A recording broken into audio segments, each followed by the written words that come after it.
Hey friends, this is Jan. I'm coming to you from outside the church.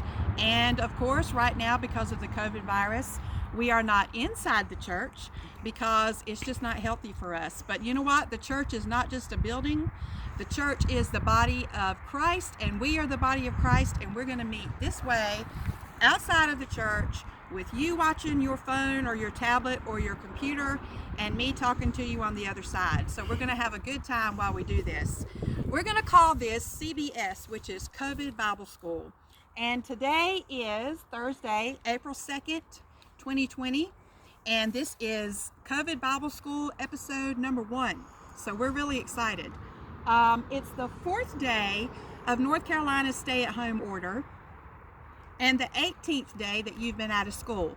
And those numbers are important. We'll talk about that a little bit later in our Bible story.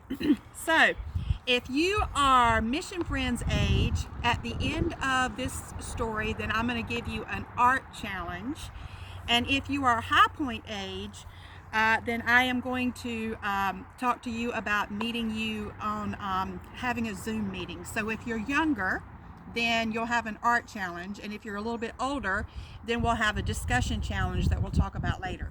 So I'm going to read you a story out of one of my favorite books. It's called the Jesus Storybook Bible, and it's by Sally Lloyd Jones. I love this book because at the end of every story, they tell you about what this story has to do with Jesus. So it's really, really wonderful. Now, the story I'm going to read you might be familiar to you, but just remember that every time you hear God's word, no matter, even if you think you know everything about that story, God always has something new to teach you.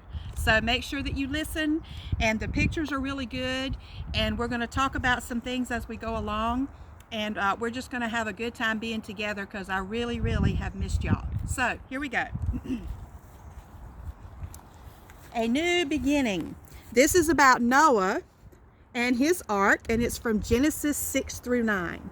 So, time passed, and what that means is this is following God's creation of the world. Many people filled the earth.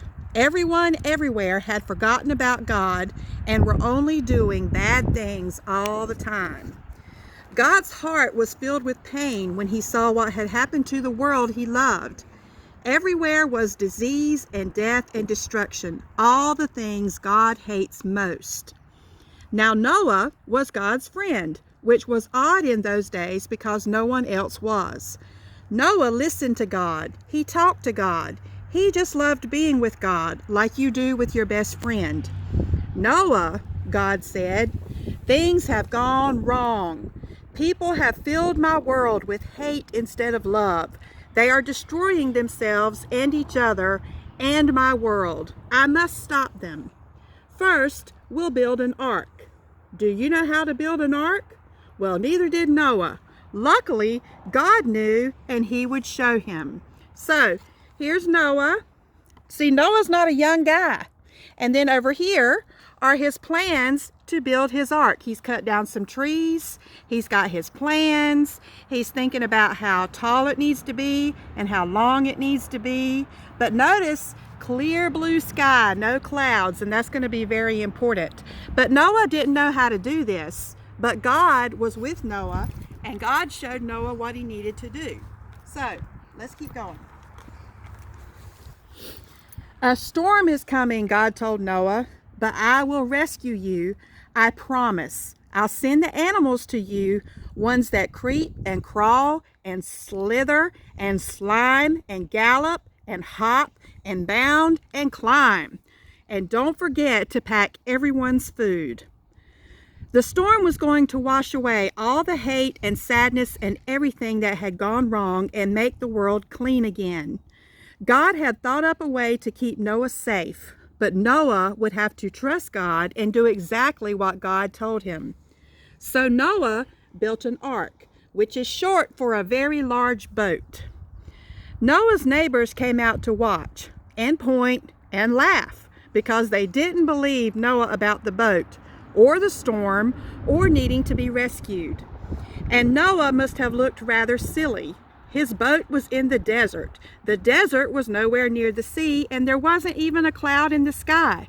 Why would anyone need an umbrella, let alone a boat? So here's itty bitty Noah, and here's the really big boat.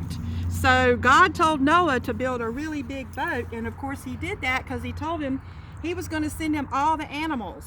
Animals that slither, animals that hop, animals that jump. And look at these people here. They're laughing. They're pointing at Noah and they're laughing because they can't understand why Noah is listening to God. But what was important is that Noah didn't pay attention to them. Noah paid attention to God. Look, there's a little lizard right there. Isn't he cute? What should we call him? Let's call him Fred. Fred the lizard.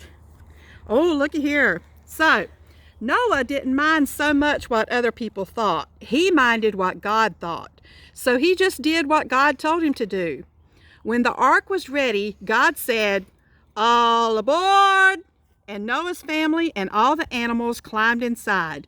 And then God shut the door. So here's Noah, and look at all these animals.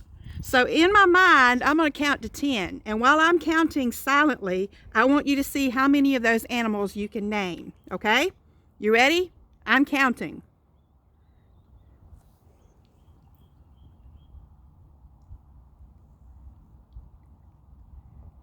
Okay, very good. I hope you saw lots of different things. Creepy crawlies like spiders. Over here we've got the anteater with his tongue sticking out, and a little ladybug and a flamingo. So all of these animals were on the ark with Noah. And look at this, here's a sloth hanging upside down.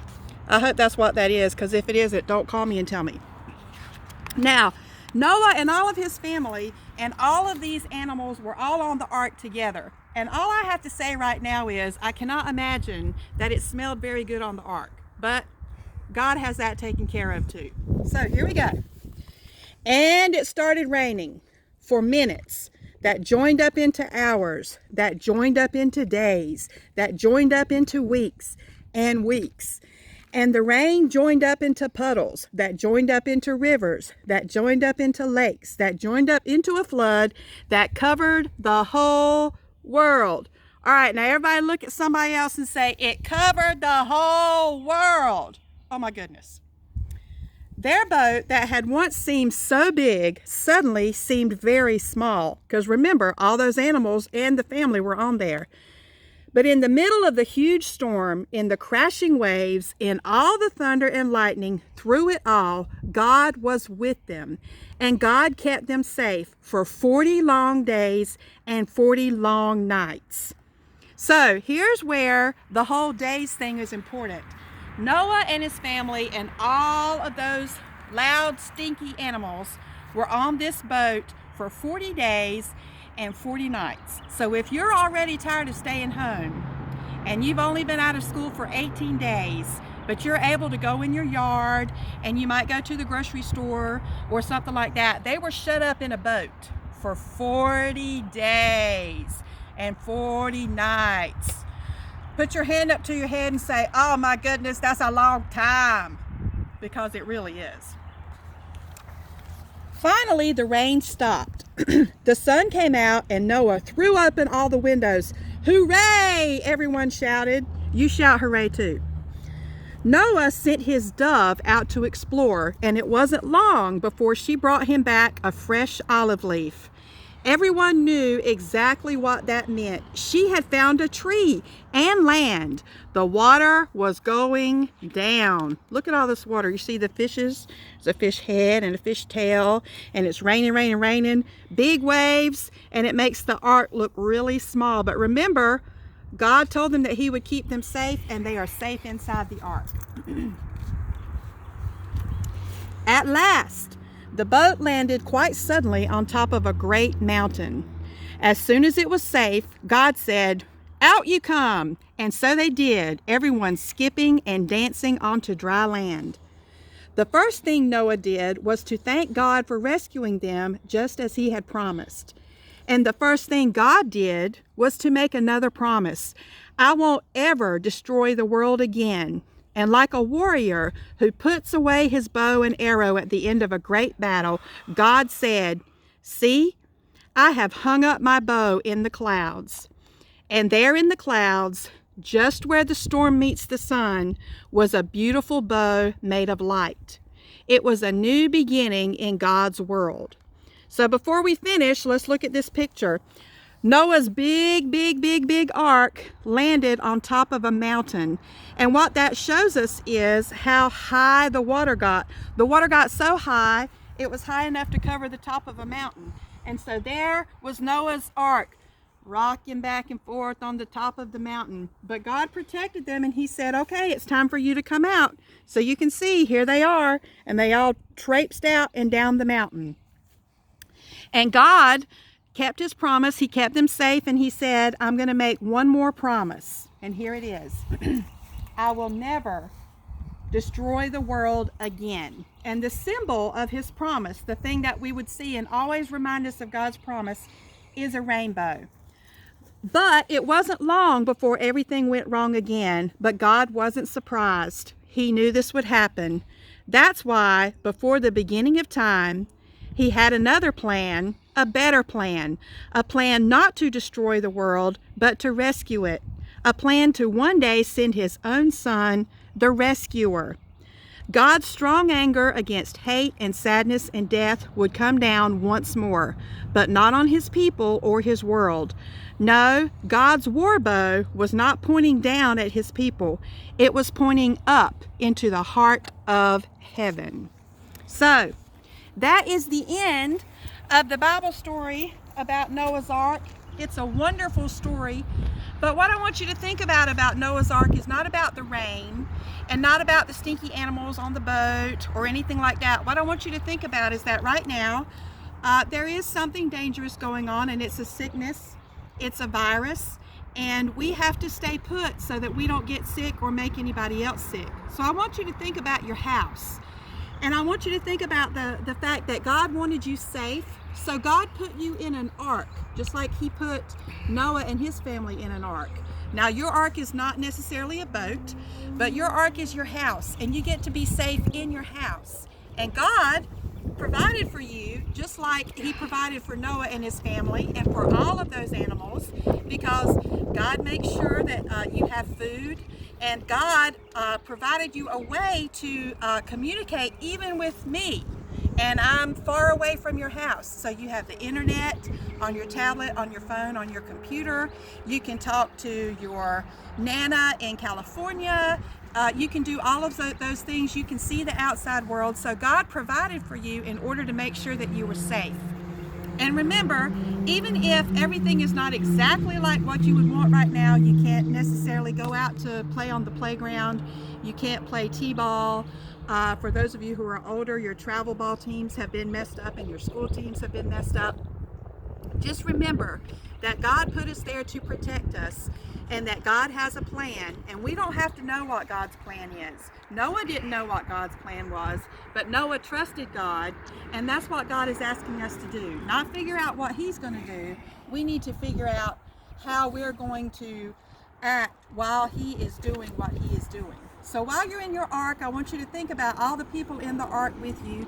Your mama and your dad and your grandma, your granddaddy, your little brother, your big sister, your cat, your dog, your mouse, your moose, whatever it is that's there. I want you to think about how you need to act toward those people. And it's hard when you're with people all the time and you want to fuss and fight and argue. But remember, God put the rainbow in the sky, promising that he would always take care of us. And so I want you to think of yourself almost like one of those rainbows. And I want you to show God's promise to other people by being obedient to your parents, by being nice to your brother and sister, by being considerate, by not complaining all the time. So you get to be a rainbow and show God's promise and show Jesus to other people. So that was a fun story. And before I get to your challenge, if you would like to know more about Noah's Ark, there is a really great thing. I think it's in Kentucky.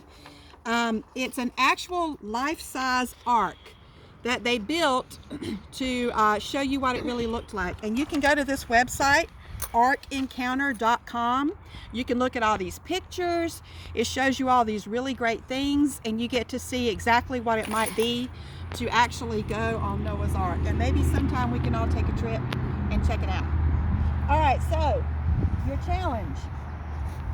If you are Mission Friends age, which means if you are from the young, itty bitty, all the way up to around grade 2, first grade or second grade, I want you to make your prettiest picture of a rainbow. You can do it with crayons, with markers, with beads. If you've got paint, you can do it with paint. You can dye spaghetti noodles, whatever you want to do. And I want you to make a beautiful picture of a rainbow. And I want you to take a picture of that and have your parents send it to me. They have my number, and if they don't, then they can email it to me at church, oakleybaptistchurch@gmail.com. So any kind of picture of a rainbow you want. So I want to see you holding your rainbow like this. Pretend that's a rainbow. If you are older, then you're going to meet me on Zoom. I'll let your parents know when to meet me, and we're going to talk about different things about this story a little bit more in depth, and we're going to talk about God's promise and about the sickness and God's plan and where God is in these particular things. So last thing I want to say is I am going to keep points of who does this, not whether or not you do well or not do well, because if you're doing it well. But I'm going to keep up a tally of how many pictures I get and how many people meet me on Zoom. And then when we can come back to church, we're going to have a big party. Not just a big party, we're going to have a really big party. We're going to have a super big party. And the more points we add up for participation in this, the bigger the stuff is going to get at the party. So it might start with something small and round like cookies, and then it might get up to something bigger like a bouncy house, and then it might get up to something bigger like who knows what. So the more points we get, the more stuff we'll do. So it'll be really nice to be able to spend time together. And I'm glad you were here with me today. We'll do this again. And I just pray for you, and I pray for your family, and I pray for everybody's feelings in this particular sickness. It's an unusual time, and I just pray for everybody and that we can all look to see where God's will is in this and not just be upset and sad and complain. So I love y'all. Have a good day, and I'll look forward to seeing your pictures, and I'll look forward to seeing you on Zoom. So see you later. Bye-bye.